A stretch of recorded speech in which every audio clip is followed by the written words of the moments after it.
As Charles says, I'm going to give you a little bit of journey that we've been sort of going through for the last 10 or 15 years, in particular for the GBM. So the term living drugs that I've used here, I'll give you a bit more explanation on that, why I'm using that. It's on basically towards the T cell therapies that we have developed over many years.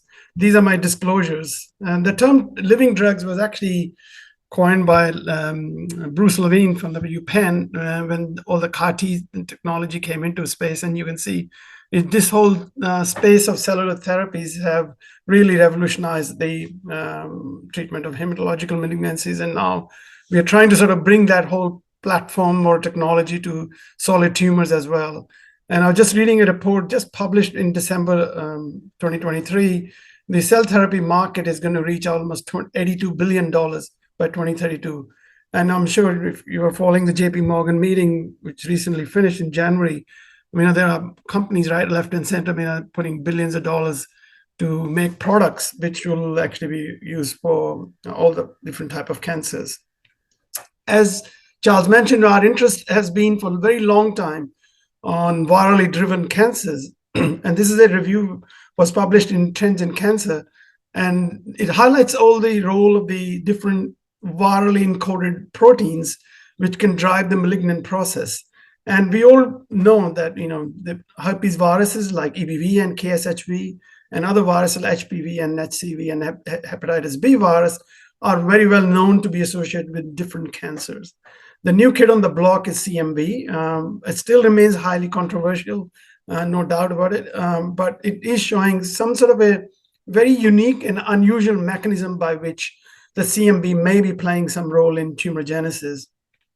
While the viruses like EBV and KSHV and HPV encode oncogenic proteins, CMV does not have anything like that potentially, but it might actually modulate the immune microenvironment, which might promote the tumor genesis. So we still are in a very, very early stage of understanding how CMV might be driving some of the malignancies. There are a number of this review was published by a Chinese group, and I really like this figure because it really lays it out how CMV could actually be modulating the tumor microenvironment and contributing to glioma tumor genesis. And this could involve the immunomodulation, as already mentioned.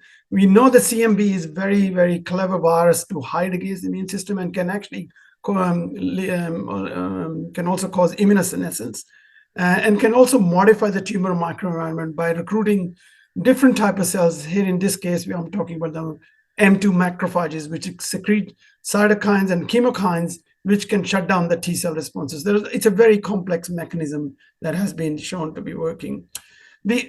Over the last sort of 10 years or so, I've listed a lot of papers.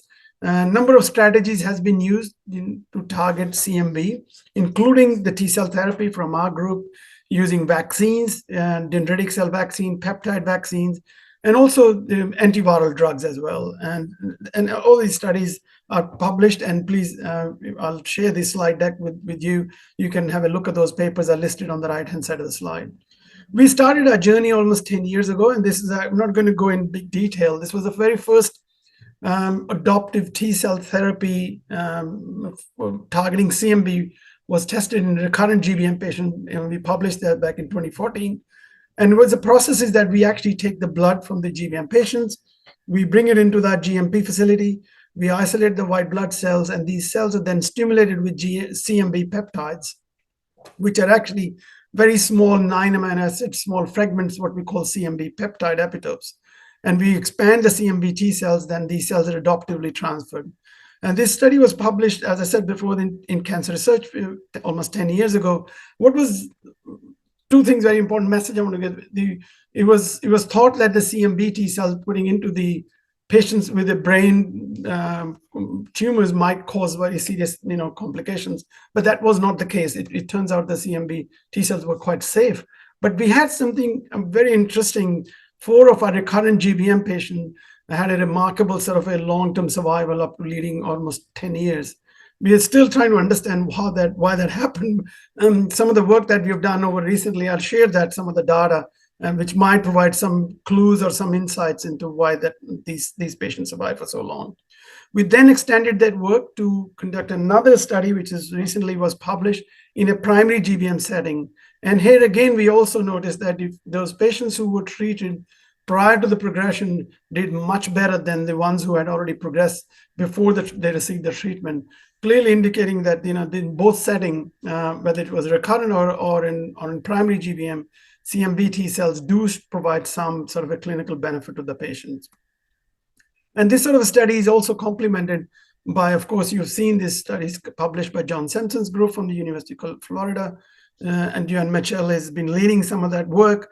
And very interesting thing is, whether you give the CMV T cells or you give the DC-based CMV vaccine, the outcome is very, very similar. That means, the long-term survival, around 30 to 40% of the patients who actually do show a clinical response.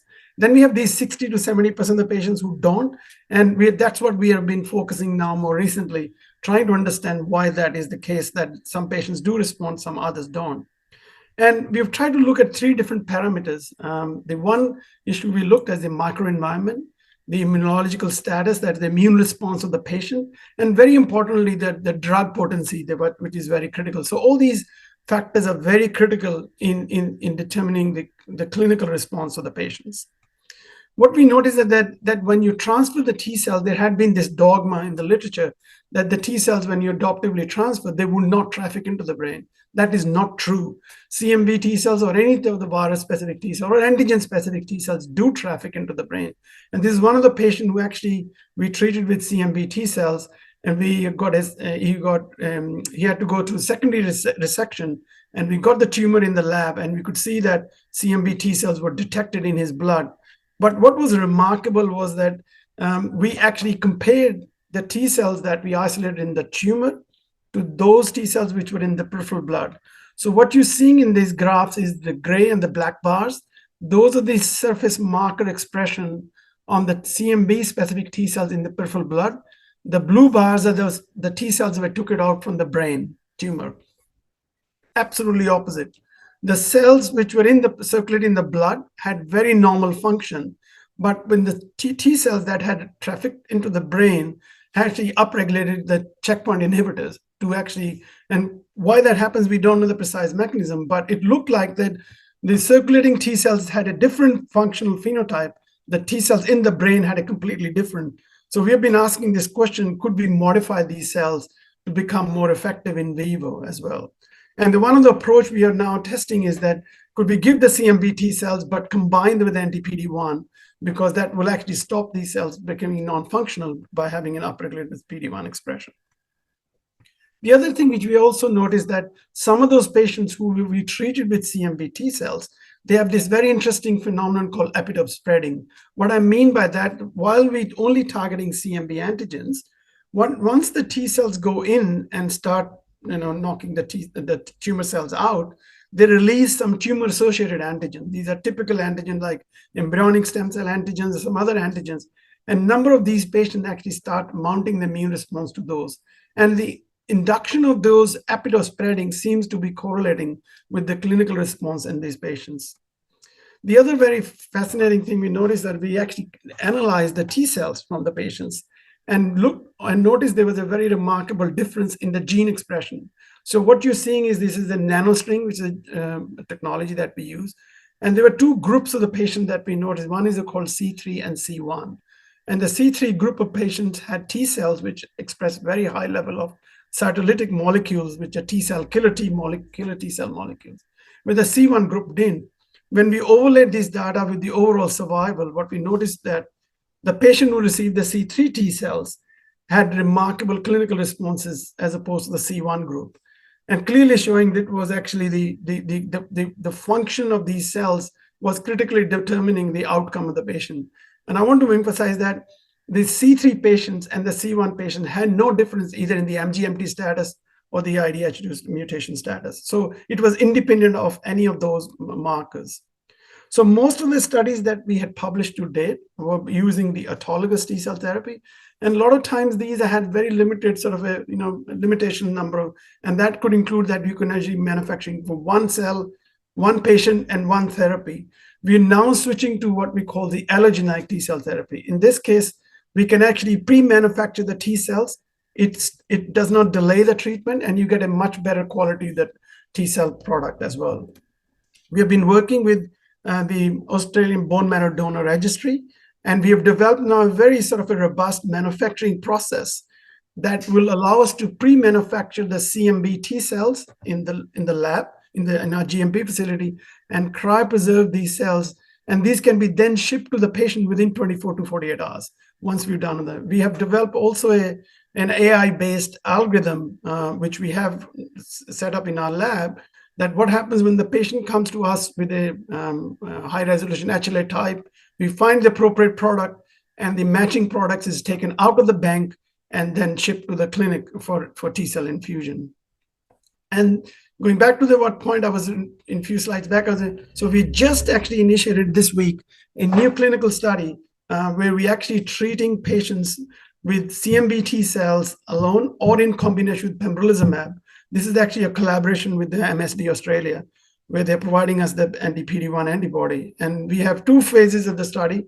One is called dose escalation and dose expansion.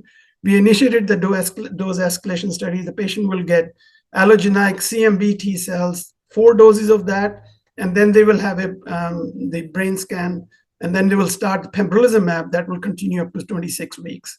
Once we have completed this phase 1 arm of the study, we will then move to a phase 2 arm of the study, which is the dose expansion study in recurrent and in newly diagnosed patients, following the same process, but in this case, the patients will be then assessed for any deeper analysis for the efficacy of the product. The other approach that we are also progressing with is to how we can arm the CMV T cells to become more efficient in sense. So what we have done is we now actually adding chimeric antigen receptor onto the CMV T cells to make it as effector molecules and the approach that we are taking is that we are actually adding another CAR molecule, and antigen that we are targeting is FA3, which is actually a cancer stem cell protein. So now you have CMV specific TCR, but you also have the FA3 CAR as well. So dual targeting sort of T cells. So even if the CMV antigen is missing, it will hit with the FA3 CAR, the same T cells.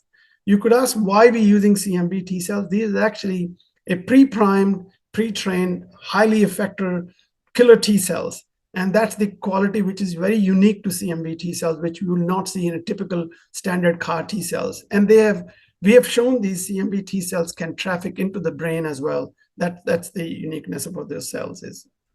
And what is other very interesting thing is FA3 is also expressed not only on the tumor cells, but also on the stromal and vascular tissue. So once you actually would adoptively transfer these CAR T cells, it will not only knock out the tumor cells, but also damage the vasculature, which will then prevent any recurrence of the tumor. So it's using a very, very broad sort of a targeting strategy to remove all the tumor architecture in that sense. I just want to show you, so we have actually done some very early preliminary studies, and these are videos. You will see that there are 4 videos being played. I don't know whether you can see on the screen. So on the left-hand side, we are taking the GBM cells, primary GBM cells from patients, and exposed to the CAR T cells. And on the right-hand side are a control CAR, which is CD19. And you can see that these FA3 CAR cells are actually killing those GBM cells as they take up this green colored dye. These cells are dying. And you can see how effective these are, regardless of the level of FA3 expression, whereas the CD19 CARs can't touch these neurospheres in this case as well. We've done some preclinical studies with this FA3 CAR and shown that they're highly effective in controlling these tumor. But more exciting for me is actually taking the tumor organoids, primary tumor organoids from GBM tumors, and exposing these to FA3 T cells. And here again, we have seen that these T cells traffic into these organoids and actually can kill these tumor cells quite efficiently. So we are actually in the process of sort of, starting to write up a protocol to take this to the clinic probably end of this year or early next year. I think I'm just almost running out of time. Quickly, just like to thank my team at QIMR, particularly Corey Smith, who was the primary author on the JCI paper and also in the cancer research paper. But it's more importantly, our colleagues at the Neuro Foundation at the Brisbane, Professor David Walker and his team, who has been absolutely wonderful in long-term collaboration. Both studies was done with David's. He's a neurosurgeon at the Neuro Foundation, and our cell therapy manufacturing facility in Cugen. Thanks, Charles. Thank you. I'll hand over back to you. Okay, that's really exciting work, Rajiv. And I was just talking to Dr. Bonham here about the fact that we've definitely got to get back to you about that clinical trial. Super exciting. And, we were hoping we could come visit this spring, but I will be there next December, and it's really exciting, really exciting. And I'm just so happy that you've gotten to this point and you're going to have it in patients very soon. The F3A CAR T with CMV T cells sounds like a killer combination. So, yeah. Thank you. Does anybody have any questions for Dr. Khanna? Lippi? I was just wondering, have you looked at how does the freeze-thaw process affect the T cell therapy, and is it better, or does it activate them in some way, or does it just is there no effect? We haven't seen any effect.